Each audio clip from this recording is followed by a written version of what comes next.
ಡಿಕೆಶಿ ಸಚಿವ ಸಂಪುಟಕ್ಕೆ ಸಿದ್ಧವಾಯ್ತಾ 60-40 ಫಾರ್ಮುಲಾ. ಡಿಕೆಶಿ ರಾಹುಲ್ ಗಾಂಧಿ ಹೊಸ ಗೇಮ್ ಪ್ಲಾನ್ ಏನು ಗೊತ್ತಾ? ಯಾರಿಗೆ ಮಂತ್ರಿ ಪಟ್ಟ, ಯಾರಿಗೆ ತಪ್ಪಲಿದೆ ಅದೃಷ್ಟ? ಕಾಂಗ್ರೆಸ್ ಪಾಳ್ಯದಲ್ಲಿ ಶುರುವಾಯ್ತಾ ಟೆನ್ಷನ್. ಇದೇ ಹೊತ್ತಿನ ಸ್ಪೆಷಲ್ ಎಪಿಸೋಡ್. ಸಿಎಂ ಡಿಕೆಗೆ ರಾಹುಲ್ ಟೀಮ್ ಸಂಪುಟಕ್ಕೆ ಯುವ ಶಕ್ತಿ ಜೊತೆ ನವಶಕ್ತಿ. ನಾನು ವನಿತಾ.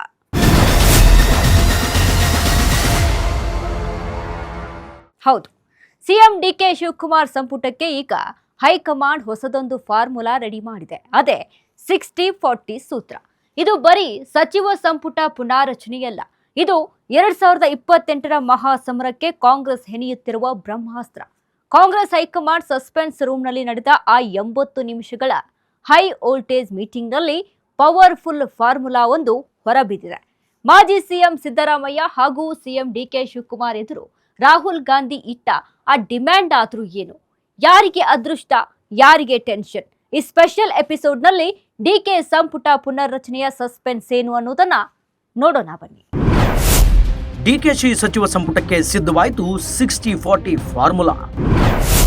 ಡಿಕೆಶಿ ರಾಹುಲ್ ಗಾಂಧಿ ಹೊಸ ಗೇಮ್ ಪ್ಲಾನ್ ಏನು ಗೊತ್ತಾ? ಯಾರಿಗೆ ಮಂತ್ರಿ ಪಟ್ಟ, ಯಾರಿಗೆ ತಪ್ಪಲಿದೆ ಅದೃಷ್ಟ? ಕಾಂಗ್ರೆಸ್ ಪಾಳ್ಯದಲ್ಲಿ ಶುರುವಾಯಿತು ಟೆನ್ಷನ್. ಹೌದು, ರಾಜ್ಯ ಕಾಂಗ್ರೆಸ್ ಕೋಟೆಯಲ್ಲಿ ಈಗ ನಡುಕ ಶುರುವಾಗಿದೆ. ಹೈಕಮಾಂಡ್ ಅಂಗಳದಿಂದ ಬಂದ ಆ ಒಂದು ಗುಪ್ತ ಸಂದೇಶ ಕೈ ನಾಯಕರ ನಿದ್ದೆಯನ್ನಗೆಡಿಸಿದೆ.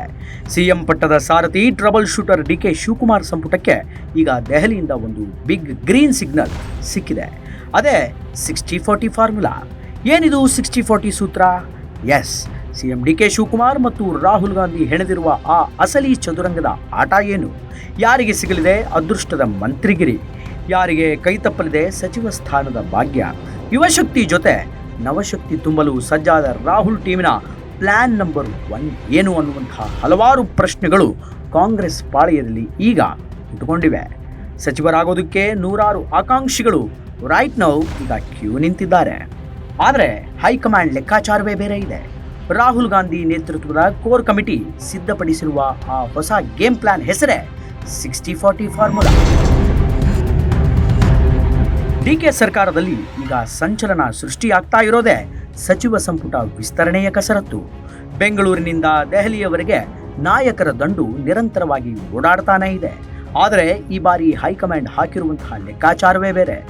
ಎಸ್, ರಾಹುಲ್ ಗಾಂಧಿ ಅಂಗಳದಲ್ಲಿ ನಡೆದ ಆ ಒಂದು ಹೈ ವೋಲ್ಟೇಜ್ ಸಭೆ ಈಗ ಇಡೀ ರಾಜ್ಯದ ರಾಜಕಾರಣದ ದಿಕ್ಕನ್ನೇ ಬದಲಿಸುವ ಮುನ್ಸೂಚನೆಯನ್ನ ನೀಡಿದೆ.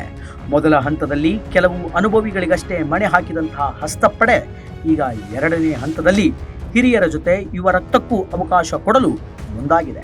ಅದಕ್ಕೆ ಬಳಸ್ತಿರೋ ಬ್ರಹ್ಮಾಸ್ತ್ರವೇ 60-40 ಸೂತ್ರ. ಏನಿದು ಸೂತ್ರ? ಯಾರಿಗೆ ಸಿಗುತ್ತೆ ಲಾಟ್ರಿ, ಯಾರಿಗೆ ಕಾದಿದೆ ಶಾಕ್? ಆ 80 ನಿಮಿಷಗಳ ಕಾಲ ನಡೆದ ಚರ್ಚೆ ಸಾಮಾನ್ಯವಾದದ್ದಲ್ಲ. ರಾಜ್ಯ ಸರ್ಕಾರದ ಗ್ಯಾರಂಟಿಗಳ ರಿಪೋರ್ಟ್ ಕಾರ್ಡ್ ಹಿಡಿದು ಕುಳಿತಿದ್ದ ಹೈಕಮಾಂಡ್ ಆ ಚರ್ಚೆ ವಿಧಾನಸಭೆ ಹಾಗೂ ಸ್ಥಳೀಯ ಸಂಸ್ಥೆಗಳ ಚುನಾವಣೆಗಳನ್ನು ಗೆಲ್ಲಲು ರೋಡ್ ಮ್ಯಾಪ್ ಸಿದ್ಧವಾಗಿತ್ತು. ಯಾರನ್ನು ಸಂಪುಟದಿಂದ ಕೈ ಬಿಡಬೇಕು, ಯಾರಿಗೆ ಹೊಸದಾಗಿ ಕೆಂಪು ದೀಪದ ಕಾರು ಕೊಡಬೇಕು ಅನ್ನೋ ಲಿಸ್ಟ್ ಈಗ ರೆಡಿಯಾಗಿದೆ. ಡಿಕೆ ಶಿವಕುಮಾರ್ ಅವರ ಸಂಘಟನಾ ಶಕ್ತಿಗೆ ಮತ್ತಷ್ಟು ಬಲ ತುಂಬಲು ಯುವ ಪಡೆ ರೆಡಿ ಆಗ್ತಿದೆ. ಆ ಬಗ್ಗೆ ನೋಡೋಣ ಬನ್ನಿ. ಹೌದು, ಕರ್ನಾಟಕದಲ್ಲಿ ಇದೀಗ ಸಚಿವ ಸ್ಥಾನದ ಆಕಾಂಕ್ಷಿಗಳಿಗೆ ದೆಹಲಿಯ ದರ್ಬಾರಿನಿಂದ ಹೊಸದೊಂದು ಸಂದೇಶ ರವಾನೆಯಾಗಿದೆ. ಕರ್ನಾಟಕದ ಸಚಿವ ಸಂಪುಟ ವಿಸ್ತರಣೆಗೆ ಸಂಬಂಧಪಟ್ಟಂತೆ ಕಾಂಗ್ರೆಸ್ ವರಿಷ್ಠ ರಾಹುಲ್ ಗಾಂಧಿ ನೇತೃತ್ವದಲ್ಲಿ ಗುರುವಾರ ನಡೆದ ಸಭೆ ಈಗ ತೀವ್ರ ಚರ್ಚೆಗೆ ಗ್ರಾಸವಾಗಿದೆ. ಈ ಹೈ ಪ್ರೊಫೈಲ್ ಸಭೆಯಲ್ಲಿ ಭಾಗಿಯಾಗಿದ್ದು ಬೇರ್ಯಾರೂ ಅಲ್ಲ, ರಾಜ್ಯದ ಸಿಎಂ ಆಗಿರುವಂತಹ ಡಿಕೆ ಶಿವಕುಮಾರ್, ಮಾಜಿ ಸಿಎಂ ಸಿದ್ದರಾಮಯ್ಯ ಹಾಗೂ ಕೆಪಿಸಿಸಿ ಸಾರಥಿ ಬಿಕೆ ಹರಿಪ್ರಸಾದ್. ಈ 4 ನಾಯಕರ ನಡುವೆ ನಡೆದ ಸುದೀರ್ಘ ಮಂಥನದಲ್ಲಿ ಹೊರಬಿದ್ದಿದೆ ಈ ಮ್ಯಾಜಿಕ್ ನಂಬರ್. ಅದೇ 60-40 ಸೂತ್ರ. ದೆಹಲಿ ಮೂಲಗಳ ಪ್ರಕಾರ ಕಾಂಗ್ರೆಸ್ ವರಿಷ್ಠ ರಾಹುಲ್ ಗಾಂಧಿ ಈ ಬಾರಿಯೂ ಹೊಸದೊಂದು ಫಾರ್ಮುಲಾಕ್ಕೆ ಕಾಂಗ್ರೆಸ್ಸಿನ ಹೈಕಮಾಂಡ್ ಕೈ ಹಾಕಿದೆ. ಸರ್ಕಾರದಲ್ಲಿ ಖಾಲಿ ಇರುವಂತಹ ಒಟ್ಟು 20 ಸಚಿವ ಸ್ಥಾನಗಳ ಪೈಕಿ 60% ಸ್ಥಾನಗಳನ್ನು ಹಿರಿಯ ಅನುಭವಿಗಳಿಗೆ ಹಾಗೂ 40% ಸ್ಥಾನಗಳನ್ನು ಯುವ ನಾಯಕರಿಗೆ ನೀಡೋದಕ್ಕೆ ಒಪ್ಪಿಗೆ ನೀಡಿದೆ ಅಂತ ಹೇಳಲಾಗ್ತಾ ಇದೆ. ಅಂದರೆ 20ರಲ್ಲಿ 12 ಸೀಟ್ಗಳು ಹಳೆಬರ ಪಾಲಾದರೆ ಬರೋಬ್ಬರಿ 8 ಸೀಟ್ಗಳು ಯುವ ರಕ್ತಕ್ಕೆ ಸಿಗಲಿವೆ. ಮೊದಲ ಹಂತದ ಸಂಪುಟ ರಚನೆಯಲ್ಲಿ ಕೇವಲ ಒಬ್ಬರನ್ನ ಹೊರತುಪಡಿಸಿ ಉಳಿದವರೆಲ್ಲರೂ ಕೂಡ ಹಿರಿಯರೇ ಆಗಿದ್ರು. ಆ ಕೊರತೆಯನ್ನ ನೀಗಿಸಲು ರಾಹುಲ್ ಗಾಂಧಿ ಈಗ ಹೊಸ ತಲೆಮಾರಿಗೆ ಕೆಂಪು ದೀಪದ ಗಾಡಿಯನ್ನ ಹತ್ತಿಸೋಕೆ ಒಲವನ್ನ ತೋರಿಸಿದ್ದಾರೆ.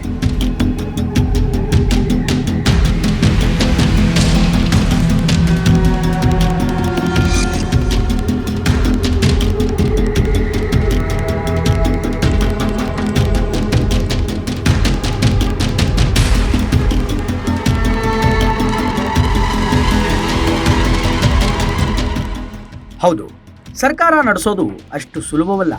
ಅದಕ್ಕೆ ಆಡಳಿತದ ಪಕ್ವತೆ ಮತ್ತು ರಾಜಕೀಯ ಚಾಣಾಕ್ಯತನ ಬೇಕು. ಇದೇ ಕಾರಣಕ್ಕೆ ರಾಹುಲ್ ಗಾಂಧಿಯವರು ಹಿರಿಯರನ್ನ ಸಂಪೂರ್ಣವಾಗಿ ಕಡೆಗಣಿಸಿಲ್ಲ. ಸರ್ಕಾರದ ಆಡಳಿತವನ್ನ ಮತ್ತಷ್ಟು ಉತ್ತಮಗೊಳಿಸಲು ಹಾಗೂ ಮೈತ್ರಿ ಅಥವಾ ಪಕ್ಷದೊಳಗಿನ ಆಂತರಿಕ ಸ್ಥಿರತೆಯನ್ನ ಕಾಯ್ದುಕೊಳ್ಳಲು ಹಿರಿಯರ ಅನುಭವ ಅತ್ಯಗತ್ಯ. ಹೀಗಾಗಿಯೇ 60 ವರ್ಷ ಮೇಲ್ಪಟ್ಟ ಹಿರಿಯ ನಾಯಕರು ಅಥವಾ ಈ ಹಿಂದೆ ಸಚಿವರಾಗಿ ಯಶಸ್ವಿಯಾಗಿ ಕೆಲಸ ಮಾಡಿದವರಿಗೆ ಮೊದಲ ಆದ್ಯತೆಯನ್ನ ನೀಡಲಾಗ್ತಾ ಇದೆ. ಹಿರಿಯರ ಈ 12 ಸ್ಥಾನಗಳ ಕೋಟಾದಲ್ಲಿ ಯಾರಿಗೆಲ್ಲ ಅದೃಷ್ಟ ಕುಲಾಯಿಸಲಿದೆ? ಸಿಎಂ ಡಿಕೆ ಶಿವಕುಮಾರ್ ಹಾಗೂ ಮಾಜಿ ಸಿಎಂ ಸಿದ್ದರಾಮಯ್ಯ ತಮ್ಮ ಆಪ್ತರಲ್ಲಿ ಯಾರನ್ನ ಈ ಕೋಟಾದಡಿ ತರಲಿದ್ದಾರೆ ಎನ್ನುವಂಥದ್ದೇ ಈಗ ದೊಡ್ಡ ಯಕ್ಷ ಪ್ರಶ್ನೆಯಾಗಿದೆ.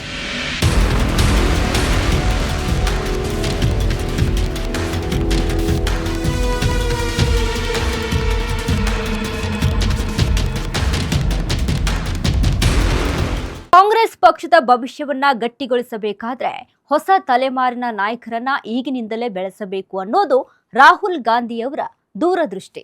ರಾಜ್ಯದಲ್ಲಿ 2ನೇ ಹಂತದ ನಾಯಕತ್ವವನ್ನ ರೆಡಿ ಮಾಡುವುದಕ್ಕೆ ಈ 40% ಕೋಟಾ ಸಹಕಾರಿ ಆಗಲಿದೆ.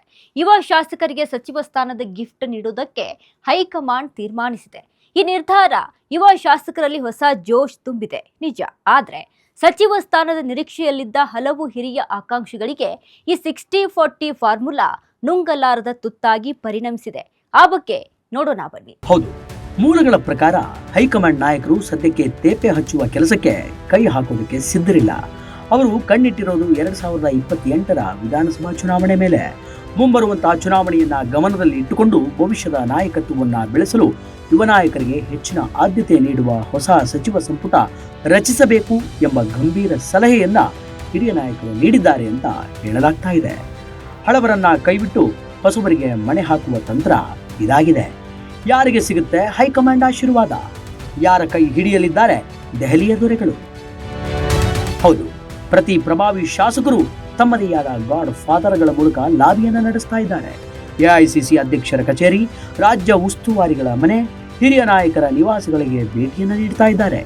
ಜಾತಿ ಸಮೀಕರಣ, ಪ್ರಾದೇಶಿಕ ಸಮತೋಲನ ಮತ್ತು ತಮ್ಮ ಸೀನಿಯಾರಿಟಿಯನ್ನ ಮುಂದಿಟ್ಟುಕೊಂಡು ವರಿಷ್ಠರ ಮನವೊಲಿಸಲು ಶಾಸಕರು ಕಸರತ್ತನ್ನ ಮಾಡ್ತಾ ಇದ್ದಾರೆ. ದೆಹಲಿಯ ಚಳಿಯಲ್ಲೂ ಕೂಡ ಕರ್ನಾಟಕದ ರಾಜಕೀಯ ಲಾಬಿಯ ಬಿಸಿ ಸಿಕ್ಕಾಪಟ್ಟೆ ಜೋರಾಗಿದೆ. ಹೌದು, 2023ರ ವಿಧಾನಸಭಾ ಚುನಾವಣೆಯನ್ನ ರಾಜ್ಯದ 2 ಪ್ರಬಲ ನಾಯಕರು ಕಾಂಗ್ರೆಸ್ ಹೈಕಮಾಂಡ್ಗೆ ಭರ್ಜರಿ ಗಿಫ್ಟ್ ರೂಪದಲ್ಲಿ ನೀಡಿದ್ರು. ಅಹಿಂದ ನಾಯಕ ಸಿದ್ದರಾಮಯ್ಯ ಮತ್ತು ಟ್ರಬಲ್ ಶೂಟರ್ ಡಿಕೆ ಶಿವಕುಮಾರ್ ಈ 2 ನಾಯಕತ್ವದಲ್ಲಿ ಮತ್ತೆ 2028ರಲ್ಲಿ ಚುನಾವಣೆಯಲ್ಲಿ ಗೆದ್ದು ರಾಜ್ಯದ ಗದ್ದುಗೆಯನ್ನ ಅಲಂಕರಿಸಬೇಕು ಅನ್ನುವಂತಹ ಪಟ್ಟನ್ನ ಹೈಕಮಾಂಡ್ ಹಿಡಿದಿದೆ. ಈ ವಿಚಾರವಾಗಿ ಬೂಸ್ಟ್ ನೀಡೋದಕ್ಕೆ ರಾಹುಲ್ ಗಾಂಧಿ ಹೊಸ ಫಾರ್ಮುಲಾವನ್ನ ಕಂಡು ಹಿಡಿದಿದ್ದಾರೆ. ಆ ಫಾರ್ಮುಲಾನೇ 60-40. ಭವಿಷ್ಯದ ನಾಯಕತ್ವಕ್ಕೆ ಹೈಕಮಾಂಡ್ ಮಣೆ ಹಾಕಲು ರೈಟ್ ನಾವ್ ಈಗ ಸಿದ್ಧವಾಗಿದೆ. ಮುಂದಿನ ತಲೆಮಾರಿನ ನಾಯಕರನ್ನ ಈಗಿನಿಂದಲೇ ತಯಾರು ಮಾಡಬೇಕು ಅನ್ನುವಂತಹ ಕಾಂಗ್ರೆಸ್ಸಿನ ಹೈಕಮಾಂಡ್ ಬಿಗ್ ಪ್ಲಾನ್ ಅನ್ನು ಮಾಡ್ತಾ ಇದೆ. ಅಷ್ಟು ಮಾತ್ರವಲ್ಲ, ಯುವ ಮತದಾರರನ್ನ ಸೆಳೆಯೋದಕ್ಕೆ ಇದು ಕೂಡ ಸಹಕಾರಿಯಾಗಲಿದೆ. ಯುವ ಸಚಿವರಿದ್ರೆ ಯುವ ಜನಾಂಗವನ್ನ ಸುಲಭವಾಗಿ ರೀಚ್ ಆಗಬಹುದು ಅನ್ನುವಂತಹ ಲೆಕ್ಕಾಚಾರ ಕಾಂಗ್ರೆಸ್ ಹೈಕಮಾಂಡ್ನದ್ದಾಗಿದೆ. ಒಂದು ಕಡೆ 2028ರ ವಿಧಾನಸಭೆ ಚುನಾವಣೆ ಲೆಕ್ಕಾಚಾರ ನಡೀತಿದ್ರೆ, ಇನ್ನೊಂದು ಕಡೆ ಸಚಿವ ಸ್ಥಾನದ ಕನಸು ಕಾಣುತ್ತಿದ್ದ ಹಿರಿಯ ಶಾಸಕರು ಹತಾಶೆಗೆ ಒಳಗಾಗಿದ್ದಾರೆ. ಹಲವು ಬಾರಿ ಶಾಸಕರಾಗಿ ಆಯ್ಕೆಯಾಗಿದ್ದರೂ ಸಚಿವ ಸ್ಥಾನ ತಪ್ಪಬಹುದು ಎಂಬ ಆತಂಕದಲ್ಲಿದ್ದಾರೆ. ಕಳೆದ ಬಾರಿ ಮಿಸ್ ಮಾಡಿಕೊಂಡಿದ್ದ ನಾಯಕರು ಈಗ ಮಂತ್ರಿ ಸ್ಥಾನಕ್ಕಾಗಿ ಕಾದು ಕುಳಿತಿದ್ದಾರೆ. ಆ ಬಗ್ಗೆ ನೋಡೋಣ ಬನ್ನಿ. ಸದ್ಯ ಕರ್ನಾಟಕ ಕಾಂಗ್ರೆಸ್ ಆಡಳಿತದಲ್ಲಿ ಹೊಸ ವೇಗ ಮತ್ತು ಹೊಸ ಆಲೋಚನೆಗಳನ್ನ ತರಲಾಗ್ತಾ ಇದೆ. ಇದೇ ಕಾರಣಕ್ಕೆ ಹೈಕಮಾಂಡಿನ ಹಿರಿಯ ಸಚಿವರಿಗೆ ಸಂಘಟನೆಯ ಜವಾಬ್ದಾರಿಯನ್ನ ನೀಡಿ ಸಚಿವ ಸ್ಥಾನವನ್ನ ಯುವಕರಿಗೆ ಬಿಟ್ಟುಕೊಡುವಂತೆ ಸೂಚಿಸುವ ಸಾಧ್ಯತೆಗಳು ಕಾಣ್ತಾ ಇದೆ. ಆದರೆ ಈ ಯುವ ಫಾರ್ಮುಲಾ ಹಿರಿಯ ನಾಯಕರ ಕೆಂಗಣ್ಣಿಗೆ ಗುರಿಯಾಗುವುದೇ ಅನ್ನುವಂತಹ ಪ್ರಶ್ನೆ ಎದ್ದಿರೋದಂತರೂ ಸತ್ಯ. ರಾಜ್ಯದ ಕಾಂಗ್ರೆಸ್ ಇತಿಹಾಸದ ಪುಟಗಳನ್ನು ಒಂದು ಸಲ ತಿರುವಿ ನೋಡಿದರೆ ಎಲ್ಲ ಕಾಲದಲ್ಲೂ ಸಹ ಅನುಭವಿ ಮತ್ತು ಪ್ರಬಲ ನಾಯಕರಿಗೆ ಮಾತ್ರ ಸಚಿವ ಸ್ಥಾನವನ್ನು ನೀಡಿತ್ತು. ಆ ಮೂಲಕ ರಾಜ್ಯದಲ್ಲಿ ಕಾಂಗ್ರೆಸ್ ಪಕ್ಷ ಆಡಳಿತವನ್ನು ನಡೆಸಿತ್ತು. ಅದಕ್ಕೆ ಸಾಕ್ಷಿ ಅಹಿಂದ ನಾಯಕ ಸಿದ್ದರಾಮಯ್ಯನವರ ಸಂಪುಟ ಪೂರ್ತಿ 2 ಅಥವಾ 3 ಬಿಟ್ಟರೆ ಉಳಿದ ಎಲ್ಲ ಹಿರಿಯ ನಾಯಕರೇ ಸಚಿವರಾಗಿದ್ದರು. ಆದರೆ DK ಶಿವಕುಮಾರ್ ನೇತೃತ್ವದ ಸರ್ಕಾರದಲ್ಲಿ ಯುವ ನಾಯಕರಿಗೆ ಮಂತ್ರಿ ಸ್ಥಾನ ನೀಡಬೇಕು ಅಂತ ಹೊರಟಿದ್ದಾರೆ. ನಾವು ಇಷ್ಟೊಂದು ಕಷ್ಟಪಟ್ಟು ಪಕ್ಷವನ್ನು ಗೆಲ್ಲಿಸಿದ್ರು ನಮಗೆ ಬೆಲೆ ಇಲ್ವಾ ಅನ್ನುವಂತಹ ಆಕ್ರೋಶ ಒಳಗೆ ಹೊಗೆ ಆಡ್ತಾನೇ ಇದೆ. ರಾಜ್ಯ ರಾಜಕಾರಣದಲ್ಲಿ ಭಿನ್ನಮತದ ಸ್ಫೋಟಕವಾಗುವಂತಹ ಎಲ್ಲ ಲಕ್ಷಣಗಳು ಈಗ ಕಾಣಿಸ್ತಾ ಇವೆ. ಹೈಕಮಾಂಡಿನ ಈ ಯುವ ಫಾರ್ಮುಲಾ ಪಕ್ಷಕ್ಕೆ ವರದಾನವಾಗುತ್ತಾ ಅಥವಾ ಬಂಡಾಯದ ಕಿಡಿಯನ್ನು ಹೊತ್ತಿಸುತ್ತಾ ಗೊತ್ತಿಲ್ಲ. ಯುವ ನಾಯಕರಿಗೆ ಆದ್ಯತೆಯನ್ನು ನೀಡಲಾಗುವುದು. ಇದು ಕೇಳೋದಕ್ಕೆ ಚೆನ್ನಾಗಿದೆ. ಆದರೆ 40ಕ್ಕೂ ಹೆಚ್ಚು ಶಾಸಕರ ಲಾಬಿಯನ್ನು ನಿಭಾಯಿಸೋದು, ಹಿರಿಯರ ಅಸಮಾಧಾನವನ್ನು ಶಮನಗೊಳಿಸೋದು ಹೈಕಮಾಂಡ್ಗೆ ಕತ್ತಿ ಬಾಯಲ್ಲಿ ನಡೆದಂತೆ. 2028ರ ಚುನಾವಣೆಯ ಗೆಲುವಿನ ಹಸಿವಿನಲ್ಲಿರುವಂತಹ ಕಾಂಗ್ರೆಸ್ ವರಿಷ್ಠರು ಈ ಬಿಕ್ಕಟ್ಟನ್ನು ಹೇಗೆ ನಿಭಾಯಿಸ್ತಾರೆ? ಯಾವ ಹಿರಿಯ ಶಾಸಕರಿಗೆ ಸಿಗುತ್ತೆ ಸಚಿವ ಭಾಗ್ಯ? ಅಥವಾ ಯುವ ನಾಯಕರ ಪಟ್ಟಾಭಿಷೇಕಕ್ಕೆ ಹಳವರು ಬಲಿಯಾಗ್ತಾರಾ ಅನ್ನೋ ಪ್ರಶ್ನೆಗಳು ಈಗ ಕಾಂಗ್ರೆಸ್ ಪಾಳೆಯದಲ್ಲಿ ದೊಡ್ಡ ಪ್ರಮಾಣದಲ್ಲಿ ಹುಟ್ಟಿಕೊಂಡಿವೆ. ಸಿಎಂ DK ಶಿವಕುಮಾರ್ ಮತ್ತು ಮಾಜಿ ಸಿಎಂ ಸಿದ್ದರಾಮಯ್ಯ ತಮ್ಮದೇ ಆದಂತಹ ಪಟ್ಟಿಯನ್ನು ರೆಡಿ ಮಾಡಿಕೊಂಡು ದೆಹಲಿಗೆ ಹೋಗಿದ್ರು. ಪ್ರಾದೇಶಿಕ ಸಮತೋಲನ, ಜಾತಿ ಸಮೀಕರಣದ ಲೆಕ್ಕಾಚಾರವನ್ನು ರಾಹುಲ್ ಗಾಂಧಿ ಮುಂದೆ ಮಂಡಿಸಲಾಗಿತ್ತು. ಆದರೆ ರಾಹುಲ್ ಗಾಂಧಿ ಮಾತ್ರ ಒಪ್ಪದೆ ಸಂಘಟನಾತ್ಮಕ ದೃಷ್ಟಿಯಿಂದ KPCC ಅಧ್ಯಕ್ಷ BK ಹರಿಪ್ರಸಾದ್ ಅವರ ಅಭಿಪ್ರಾಯಕ್ಕೂ ಕೂಡ ಮನ್ನಣೆಯನ್ನ ನೀಡಿದ್ದಾರೆ. ಅನುಭವವೂ ಬೇಕು, ಯುವಕರ ವೇಗವೂ ಬೇಕು ಎಂಬ ತೀರ್ಮಾನಕ್ಕೆ ಬಂದ ವರಿಷ್ಠರು ಕೊನೆಗೆ 60-40 ಅನುಪಾತದ ಫಾರ್ಮುಲಾವನ್ನು ಅಂತಿಮಗೊಳಿಸುವಂತೆ ಸೂಚಿಸಿದ್ದಾರೆ ಅಂತ ಹೇಳಲಾಗ್ತಾ ಇದೆ. ಹೌದು, ರಾಹುಲ್ ಗಾಂಧಿ ಅವರ ಈ ಹೊಸ ಮಂತ್ರ ಕರ್ನಾಟಕ ಕಾಂಗ್ರೆಸ್ಸಿನಲ್ಲಿ ಸದ್ಯಕ್ಕೆ ದೊಡ್ಡ ಸಂಚಲನವನ್ನ ಸೃಷ್ಟಿ ಮಾಡಿದೆ. ಒಂದು ಕಡೆ ಅನುಭವದ ಅಸ್ತ್ರ ಹಿಡಿದು ನಿಂತಿರುವ ಹಿರಿಯ ನಾಯಕರು, ಇನ್ನೊಂದು ಕಡೆ ಹೊಸ ಯುವ ನಾಯಕರಿಗೆ ಸಿಕ್ಕಿರುವ ಹೈಕಮಾಂಡ್ನ ಮಹಾಭರವಸೆ. ಹೌದು, ರಾಜ್ಯ ಕಾಂಗ್ರೆಸ್ ಪಾಳೆಯದಲ್ಲಿ ಹಿಂದೆಂದೂ ಕಾಣದ ಡೆಡ್ಲಿ ಕಾಂಬಿನೇಷನ್ ಸೃಷ್ಟಿಸುವುದಕ್ಕೆ ಹೈಕಮಾಂಡ್ ಮಾಸ್ಟರ್ ಪ್ಲಾನ್ ರೆಡಿ ಮಾಡಿದೆ. ಅದೇ ಈ 60-40 ಫಾರ್ಮುಲಾ. ಒಂದು ವೇಳೆ ಹೈಕಮಾಂಡ್ ಅಂದುಕೊಂಡಂತೆಯೇ ಈ 60-40 ಸೂತ್ರದ ಪ್ರಕಾರ ಸಚಿವ ಸಂಪುಟ ವಿಸ್ತರಣೆಯಾದ್ರೆ ಕರ್ನಾಟಕದ ಆಡಳಿತಕ್ಕೆ ಹೊಸ ಕಳೆ ಬರಬಹುದು. ಅದರೊಟ್ಟಿಗೆ ಸಚಿವ ಸ್ಥಾನ ವಂಚಿತ ಹಿರಿಯ ನಾಯಕರ ಅಸಮಾಧಾನದ ಜ್ವಾಲೆ ಕೂಡ ಪಕ್ಷಕ್ಕೆ ಮುಳುವಾಗಬಹುದು. ಹೈಕಮಾಂಡ್ ನಡೆಸಿರೋ ಈ ಹೊಸ ಗೇಮ್ ಪ್ಲಾನ್ ಮುಂದಿನ ದಿನಗಳಲ್ಲಿ ಯಾವ ರೀತಿಯ ತಿರುವು ಪಡೆದುಕೊಳ್ಳಲಿದೆ ನೋಡೋಣ ಬನ್ನಿ. ರಾಜಕೀಯದಲ್ಲಿ ಬದಲಾವಣೆ ಜಗದ ನಿಯಮ. ಹಳವರನ್ನ ನೆಚ್ಚಿಕೊಂಡೇ ಕೂತ್ರೆ ಪಕ್ಷಕ್ಕೆ ಭವಿಷ್ಯವಿಲ್ಲ ಅನ್ನೋದು ದೆಹಲಿ ನಾಯಕರ ಲೆಕ್ಕಾಚಾರ. ಇದೇ ಕಾರಣಕ್ಕೋ ಏನೋ ಈ 60-40 ಸೂತ್ರವನ್ನ ಕಂಡುಕೊಂಡಿದ್ದಾರೆ.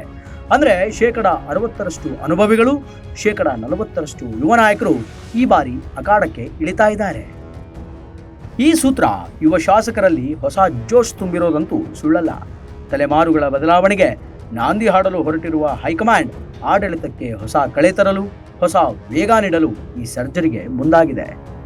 ಆದರೆ ಈ ಹೊಸ ರಕ್ತದ ಪ್ಲಾನ್ ಅಂದುಕೊಂಡಷ್ಟು ಸುಲಭಾನ? ಹೈಕಮಾಂಡಿನ ಈ ಹೊಸ ನಡೆ ಪಕ್ಷದ ಭದ್ರಕೋಟೆಯಂತಿರುವ ಹಿರಿಯ ನಾಯಕರ ನಿದ್ದೆಯನ್ನಗೆಡಿಸಿದೆ. ದಶಕಗಳ ಕಾಲ ಪಕ್ಷವನ್ನು ಕಟ್ಟಿ ಬೆಳೆಸಿದ ಹಿರಿಯ ನಾಯಕರನ್ನ ಸೈಡ್ಲೈನ್ ಮಾಡುವುದು ಅಷ್ಟು ಸುಲಭದ ಮಾತೆ. ಸಚಿವ ಸ್ಥಾನ ಸಿಗದೆ ಹಿರಿಯರು ಬಂಡಾಯದ ಬಾವುಟವನ್ನ ಹಾರಿಸಿದರೆ ಆ ಅಸಮಾಧಾನದ ಜ್ವಾಲೆ ಇಡೀ ಕರ್ನಾಟಕವನ್ನೇ ಸುಟ್ಟು ಹಾಕಬಹುದು ಅನ್ನುವಂತಹ ಆತಂಕವೂ ಕೂಡ ಈಗ ಕಾಂಗ್ರೆಸ್ ಪಾಳೆಯದಲ್ಲಿ ಮನೆ ಮಾಡಿದೆ. ಅನುಭವವನ್ನ ಬದಿಗಿಟ್ಟು ಕೇವಲ ಯುವ ನಾಯಕರಿಗೆ ಮಣೆ ಹಾಕಿದರೆ ಆಡಳಿತ ಹಳಿ ತಪ್ಪುತ್ತಾ? ಹುದ್ದೆ ವಂಚಿತ ನಾಯಕರ ಅಸಮಾಧಾನ ಒಳಗಡೆ ಹೊಗೆಯಾಡ್ತಾನೇ ಇದೆ. ಮುಂದಿನ ಚುನಾವಣೆಗೆ ಇದು ಮುಳುವಾಗುತ್ತಾ? ಒಂದು ಕಡೆ ಸಮಾಧಾನ ಪಡಿಸುವಂತಹ ಸವಾಲು, ಇನ್ನೊಂದು ಕಡೆ ಹೊಸ ಭರವಸೆಯ ಹಠ. ಈ ಎರಡರ ಮಧ್ಯೆ ಸಿಲುಕಿ ಹಾಕಿಕೊಂಡಿರುವಂತಹ ಹೈಕಮಾಂಡಿನ ನಡೆಯಾದರೂ ಏನು? ಕರ್ನಾಟಕ ರಾಜಕೀಯ ಇತಿಹಾಸದಲ್ಲಿ ಈ 60-40 ಸೂತ್ರ ಹೊಸ ಕ್ರಾಂತಿಯನ್ನ ಸೃಷ್ಟಿ ಮಾಡುತ್ತಾ ಅಥವಾ ಸ್ವಯಂಕೃತ ಅಪರಾಧವಾಗಿ ಪರಿಣಮಿಸುತ್ತಾ ಅನ್ನೋದಕ್ಕೆ ಕಾಲವೇ ಉತ್ತರ ಕೊಡಬೇಕಾಗಿದೆ. ಹೈಕಮಾಂಡ್ ಹೆಣೆದಿರುವ ಈ ಚತುರಂಗದ ಆಟದಲ್ಲಿ ಯಾರಿಗೆ ಒಲಿಯಲಿದೆ ಮಂತ್ರಿಗಿರಿ? ಯಾರು ಅನುಭವಿಸಲಿದ್ದಾರೆ ಅಧಿಕಾರದ ವನವಾಸ? ಯಾರಿಗೆ ಮಂತ್ರಿಗಿರಿ?